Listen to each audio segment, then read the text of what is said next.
Which, to go back to like your question about the sequence of an anti-union campaign, because I don't want to like not just like hit some of these points because they're just like they're so crazy and nobody knows about it. Like literally, people, and it's universal, right? Like it's exactly the same every single time. So like the union busters come in. Sometimes they do it themselves. Sometimes they train the managers. But the first thing they do is they go to all the workers and say like, "Oh, we had no idea it was this bad." Like, "Oh, like this is a communication problem. You just need to come talk to us." Because like really this is like, we just need to know what the issues are so we can fix them because we're the powerful ones and we should do that. And like, yeah. Well, actually, on a campaign that I worked on last year in Massachusetts, they, the start of their anti-union campaign was bringing in this consultant, which was like stage 1 of union busting. And it was to basically like create a hospital-wide committee to hear people's concerns, which were then going to be reported back to hospital administration. But in fact, what it was getting people's issues and preparing like documentation to give over to the union busters so that the union busters could plan their campaign better. Tricky devils. So yes, that's step 1 is like, oh, we're listening to you. We didn't know it was so bad. We're going to fix it now. And sometimes they do. And usually at that point, they'll also try to like bribe people somehow by either giving them a raise. For the graduate students at UPenn, it was a free gym membership. Oh yeah. Big time, which they were funding by increased fees on master students. It's a place with a $10 billion endowment.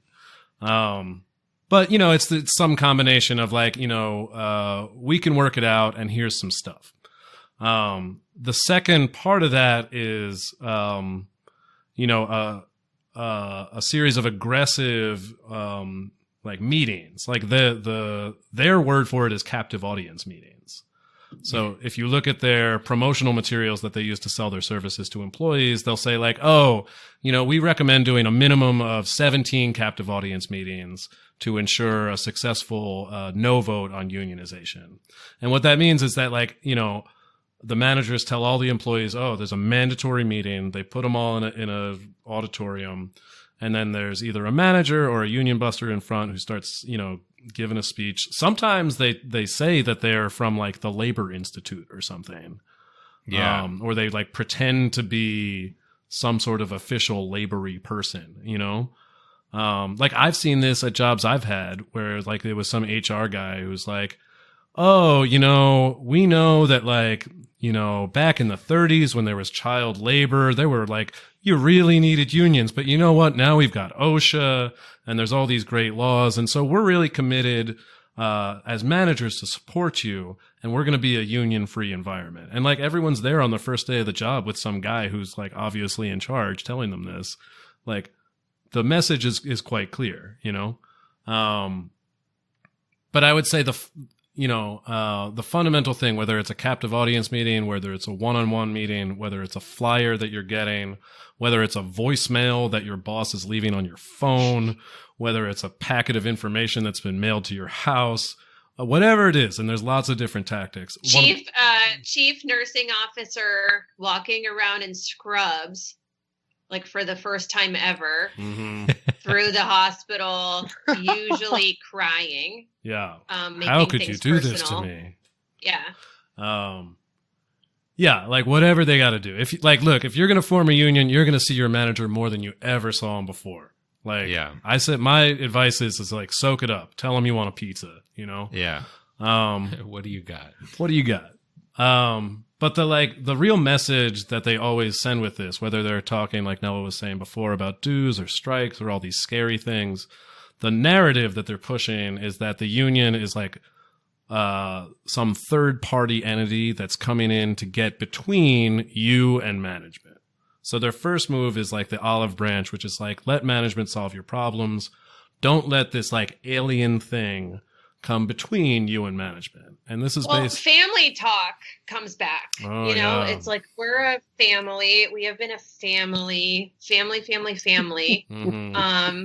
And, you know, when you have the family, which is so creepy. And then you have the union.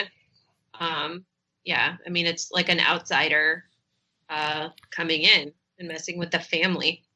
By the way, just pro tip for everyone working anywhere: don't let the family talk pervade the workplace. It's bullshit. It's not your family. They have power over you, and also family members often have power over you. But in this case, there is no binding love of sacrifice that is underlying the relationship to you. The only similarity is that just like, getting late in the day on a major holiday, you might want to leave your family, just like you might want to leave your job late in the day.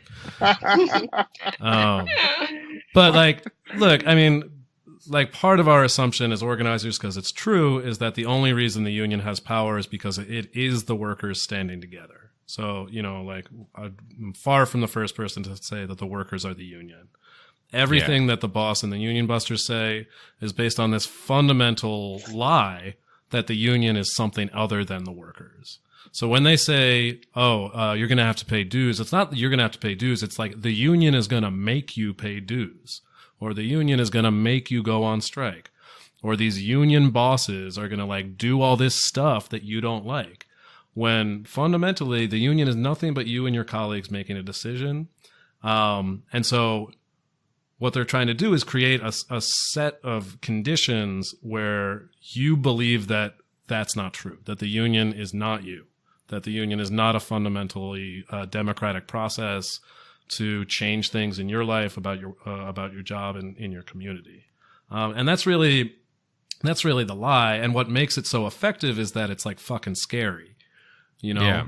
So is that the third thing? So first, I'm sorry, it's a communication issue. We should have communicated. I didn't know about these problems. Second, we're here all the time for you. Look at all these meetings. Let's talk about it. We don't need anyone else. 3, look at this interloper, this union thing that's getting in the way. Is that kind of the progression, or? Yeah, and then total terror, sheer, abject, nonstop. Maybe terror is too strong. There's anxiety. A feeling, conflict, manufactured conflict, right? Yeah. Their basic goal, and especially where Max and I work, nurses don't tend to get fired during union organizing campaigns. It's probably for a few reasons. It's a pretty big deal to fire someone with a license. We'd probably win. It would backfire on them regardless. It doesn't usually happen. So their strategy really becomes to create an atmosphere that is so tense and so uncomfortable, and totally associated with the union, right? So that people end up being so stressed out by the end that their feeling is I just want this to be over. I can see how that would be especially hard to combat when coupled with the nothing's guaranteed. Who knows what's going to happen? So if it's I agree that it would be great if we could do X, Y, Z, but that's not guaranteed. Who knows what's going to happen? Meanwhile, I know I'm really uncomfortable right now. Yeah. Right? All I know is that my relationship with my manager has never been worse. This and that, we might go on strike. Nothing's guaranteed. And every day, a barrage of emails. You have the last campaign that Max and I worked on, there were union busters in the hospital physically there every day, 3 or 4 of them, posted in nurses' break rooms, making them watch videos. Just they were there constantly. Ultimately, it backfired on them at least a little bit because, you take nurses away from their patients and they already don't have enough time with their patients. The pressure is just, it's really, really intense. But how do you combat that? Well, I mean, just to really fill it out, let's say, you could do it as a hospital thing. A nurse will be doing her job with a patient, putting in an IV, doing one of the million things that nurses do for patients. Her manager comes in and says you need to go to the break room right now and talk to this guy. And she's I'm doing something. And the manager's just I'll take over, just go immediately. And they'll say I prefer not to. And the manager's just no, you need to go. And then they go. And then they're sitting in a room with some weird guy for 2 hours. Some of whom make, the stories are insane. these guys are also just like goons. Yeah. Like they're like bad, like Sopranos Pinkertons. extras. Yeah. I wish, man. Like the Pinkertons at least like wore suits. Like these guys are like, they're like they run out of small talk to make, so they start bragging about their CBD businesses. One guy started talking about like porn, like with a bunch of nurses, just like gross stuff. Sounds like $3,000 a day, well spent. Well spent, but you have to go. Like you have to go and you have to go sit through this thing. And like, if you don't have a strong network of people who are like there to support you while you're doing that, it's like, I would give up too. I'd just be like, you know what, this isn't worth it. And what it really does is like cut off all the tools that workers use to organize, which are like communication, building relationships across different departments.